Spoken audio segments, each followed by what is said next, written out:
Dr. Lisa Eliason. I'm a licensed professional counselor and an AASECT certified sex therapist. And today I'm going to talk about how to take an effective time out, or what I like to call you don't crap in a clogged toilet. Here we go.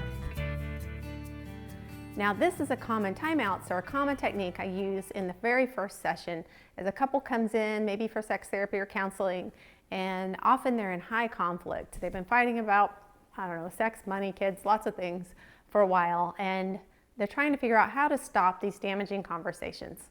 The reason why I call this you don't crap in a clogged toilet is because you think about if you got enough crap happening in a conversation, it's doing damage to the conversation. To continue to try to have those conversations the way you've always done is just going to make a mess. So what you got to do is step back from those conversations, get out the repair tools, fix some of the problems, and then you can get that relationship flowing again like it's supposed to, and maybe being able to use that relationship the way God intended it. But first, we got to do the repair work. And before we can do that, we got to talk about, let me step back, quit doing the things that are damaging, and add the tools that actually fix it. So I don't think about this tool, this technique of a timeout as a repair technique. I think of it as a let's stop doing damage while we learn how to repair our relationship. So there's a 4-step process to this, and I'm going to cover all 4 steps, and I'm going to try to put them on the screen several times so you'll get a bunch of chances to jot them down, take notes, really think about them. Okay, now the first step in this technique is we put ourselves in timeout. We don't put our partner in timeout, which means we're not going to say something like, hey, you look like you're upset. You need to go take a timeout. Well, they're not children. They're adults. So that means they get to choose what they're doing. We choose what we're doing. We're going to try to talk about ourselves and our experience.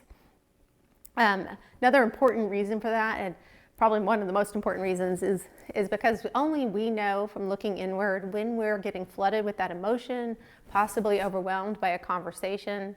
There's some good research that shows if the blood pressure goes up 10 points, your problem-solving ability is going to drop off at least 80%. That we really start to get the blood flows maybe flowing to that more survival parts of the brain that go into fight or flight in those heated conversations. This is what John Gottman in his literature referred to as being flooded with the emotion, that you're starting to feel angry or hurt, or it's just really overwhelming the thought processes. So when that happens, we recognize, like learning to look inward and recognizing here's what's happening in my body, and I need to share and explain that to my partner. So I need to let them know, hey, I'm getting overwhelmed by this conversation. I'm going to need to step back for a little bit and get myself in a better place before we can move forward with really understanding each other.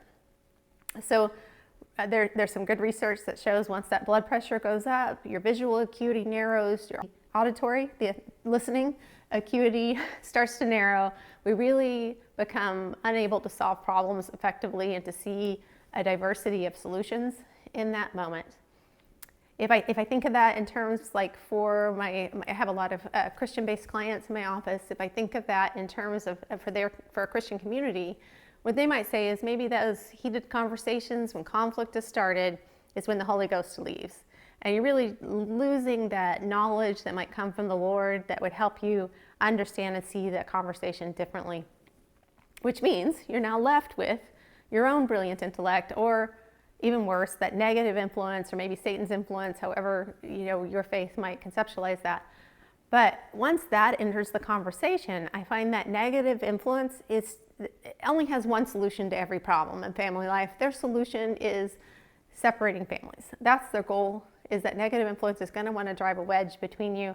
And often those conflicts that develop in anger or continue past the point of where timeout should be will tend to have the end result of those conversations are often going to be somebody storming into another room or sleeping in separate beds, or even worse, filing for divorce. That it tends to be a distance creator in relationships. So better to step back from that than to do any damage to the relationship and to really get reorganized with the person that you would like to be. So first thing we're going to do is put ourselves in a timeout. When we need that, we're going to express to our partner, this is about me, and here's something that I need. Okay, let's get into step 2. Now, step 2, after you've identified, hey, I'm going to put myself in timeout. Hey, I really need to step back from this conversation. The step 2 is we're going to put a time limit in there. of anywhere from 20 minutes to 24 hours. We want to put that time limit because we want to reassure our partner that we do care about what they have to say. We're just not in a good place to do it right now. So I say at least 20 minutes because it takes about 20 minutes to bring that blood pressure back down, calm and recenter the self, and be ready to re-engage in a more positive way. And I say less than 24 hours because I find more than that, couples start to feel that abandonment fear, like wondering, are you coming back, and not knowing what's going on. This is especially true if you happen to be with a partner who maybe was bullied growing up, or some women in our culture when they struggle with bullying in adolescence. What women do when they want to bully other women is they cut them out of the social circle and quit talking to them. And that's where I think sometimes couples maybe inadvertently not communicating what they're doing and just walking away from a conversation could be interpreted as an act of aggression by their partner if they've experienced that kind of aggression in their adolescence or growing up years. And so it's important to communicate, I'm not like that you're just taking the time out. Here's when you intend to come back to it, that you do want to come back. So in learning that it's going to take at least 20 minutes to bring that blood pressure back down to steady state. Okay, now there's a really nice research study that John Gottman did. He had clients come in who may have been in conflict, and they came into the session, and he would have a repair person come into the session and say, hey, I got to fix something. It's only going to take me 20 minutes, and come in and do that repair. Well, the therapist would redirect and tell the clients, hey, just read these magazines while he fixes this, and then we'll pick back up. So he'd spend 20 minutes fixing it while they read the magazines.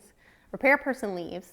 They restart the conversation on the same topic and found that the couple taking that 20 minutes away and thinking about something else in the magazines, that when they came back, they were able to come up with more problem-solving ideas. They were better able to take point of view, and they just could approach those problems more creatively. And so even in his research, it was showing that this 20 minutes of at least 20 minutes was making a difference. So now that does bring us to another question of, we have step one, put yourself in timeout, not your partner. Identify it's a need that you have, that you need to step back. Step two, we have a time limit, 20 minutes to 24 hours. Okay, step three is another important thing of what do we do in that timeout space? How do we calm the body and get recentered? And that's important too. Now here's one thing we don't want to do. What we don't want to do is continue the fight with our imaginary partner in our head.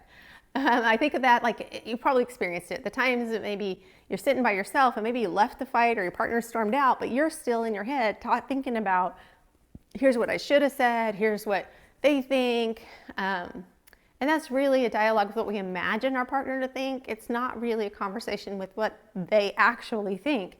And so learning to calm that conversation and not spend time doing that silently in our head, because that just keeps the blood pressure up.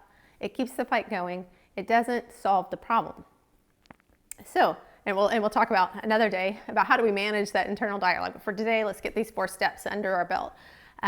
So in that timeout space, you step back, you gotta find something else to do that clears your head. Like in the example that the Gottman study, he had the magazines. So reading can clear your head. I find you really gotta look inward a little bit here to find what is the thing that speaks to you and relaxes your body, that just calms your soul. Sometimes musicians might say, hey, playing an instrument, I can't think about anything else when I'm doing it. Or an athlete might say going for a run, or an artist might say painting.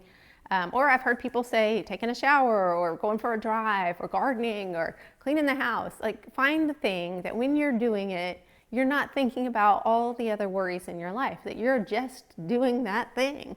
And that can clear your head and get you realigned with the Spirit. Again, for some people, maybe it is saying prayers or reading scriptures or some of these, or service project, some of these deeper things. But find some things that really get you realigned and recentered in your life. And that's what you want to, the skills you want to have for your timeout space, so that you know how to clear your thinking and so you'll be able to come back to that conversation recharged when it's time for it. Okay, so we got 3 steps so far. We got the put myself in timeout, time limit, 20 minutes, 24 hours. 3rd step, I got to do something else in that space besides continue the fight. 4th step, really important one, is when you go into that timeout space, or your partner has requested a timeout space, we don't chase our partner or the other into that space. Now, the reason for that is if they've indicated they need this space to calm themselves, then They have literally told you they're not their better self right then. They're not going to show up with the best person they would like to be for the relationship. Give them the space to clear their head and to work that out. I find if you chase somebody into that timeout space, like let's say they say they need to go to their room for a little bit, and you just follow them to the room because you got to have the last word and explain your position. What happens is they tend to say something nasty to you that doesn't go well. At that point, when they've asked for that timeout, remember they're flooded with emotion. They are not able to take information on. So any information you continue to provide is literally just going to fall on those deaf ears. It's not going to sink in. It's better to let them have that space and come back to the relationship when they're more prepared to take in new information. I find this is especially true with kids. If you have teenagers and they're frustrated and angry and they've indicated they need to be by themselves, sometimes remember it is the better thing to let them calm down and work that through a little bit and come back to the conversation. I remember having a moment with one of my kids when they were like 10 and they were so mad. They looked at me and they go, I am storming up to my room I'm going to storm up the stairs dramatically. I'm so mad at you. I'll be back when they literally took me through the steps at 10 years old. It's an awesome thing when you can teach your kids to do that. And I think it was beautiful because my child at the time recognized that he needed that space to be in his room so that he could come back and be his better person too. So I was like, yeah, storm up the stairs dramatically if you need to. If that's what you need, you're not harming anything, not breaking anything, then do it. And then you have to trust that your partner's going to come back on that agreed upon time, which does get me into another point that I should really talk about. Is sometimes in my sessions, I'll give them this homework assignment, go home, work on timeouts. We don't want to do any more damage in the relationship while we're trying to get the good counseling skills going and getting the good communication going. So I'll tell them go home and do it. And they come back and they say, Lisa, that just did not work. And so I start asking questions about what went wrong and start exploring it. So I'm going to go ahead and tell you what the most common things that go wrong are so you can start to anticipate and prepare for that when you're working and interacting with your family. Okay, first and foremost, number one thing that I see that becomes a problem is they do their timeouts and they come back to me and they say, okay, we did that and that didn't work. My partner just chased me right into timeout. I told them I needed the space and they followed me into the bathroom or the bedroom or the other room, whatever it is. And often what I find when that happens, if your partner's still chasing you into that timeout, it's normally because you weren't clear on the time limit piece, so the 20 minutes to 24 hours, and letting them know when you're coming back to the conversation and what was needed. So if you can get a little more clarity on that piece, I find that tends to help if you're letting them specifically know that here's the time limit. I value the relationship enough that I'm going to come back in 20 minutes. I just need to take a shower or I need to have some dinner. Maybe you're hangry. That can be an issue at our house too. So it's okay to make it clear that you're coming back. But also remember that to keep that commitment of trust and come back into that conversation as indicated. So that sometimes can be an issue too. Is I may get couples who come in and go, oh, my partner says they're coming back. They don't come back. Why don't they come back? Well, when I start digging, what I often find is they don't come back because they don't know how to restart that conversation. They're maybe scared it's going to blow up again or it's going to get ugly.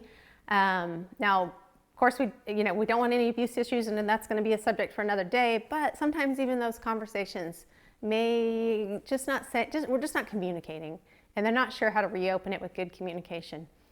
Now, one thing is, and we're going to get into this in later videos, of how to initiate conversations and really listen so that we can smooth out. Again, that's one of those tools that we're going to need to unclog a toilet. So that's going to be in the next video. We'll start some of those. But one thing I would say for this video is if you committed to come back at a certain time, come back. And it's okay if you're still angry or you're not feeling good about it to just say, you know what? I got to reset the clock. I'm still not in a good place. And you can come back and go, I know I said I'd come back after my run, but I'm still feeling stressed. How about we get a good night's sleep and I want to talk about this in the morning, to let them know we're going to reset the clock. Still needs to be 20 minutes to 24 hours, but I need a little more time to work myself through before I'm ready. Or sometimes if you really just can't get there, I've had couples who come in and they call that time out and they say, okay, I know it's a little long, but we're really going to need our counselor to help us work through this particular conflict. And sometimes that happens, that we need these other skills first. But for now, timeout, let's try to keep it to 24 hours before we come back and acknowledge how important that conversation is and reset that clock of when it is I'm going to be ready to listen to what they have to say. So again, let me just review 4 steps to a good timeout. Put yourself in timeout. Time limit, 24 hours, 20 minutes to 24 hours. That we want to do something totally different in that timeout space, to do a little self-care in that space to calm our anxieties that we might be having or stress. And then the 4th step, don't chase a partner into timeout. If they've asked for a timeout, trust they'll come back when the time they indicated. They'll come back.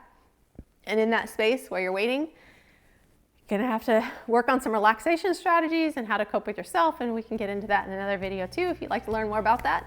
And again, I'm Dr. Eliason, and I am so happy to meet you guys, and I'm a licensed professional counselor and sex therapist. And I hope you guys all are getting these toilets unclogged and let's get on to good, better, healthier relationships. Thank you.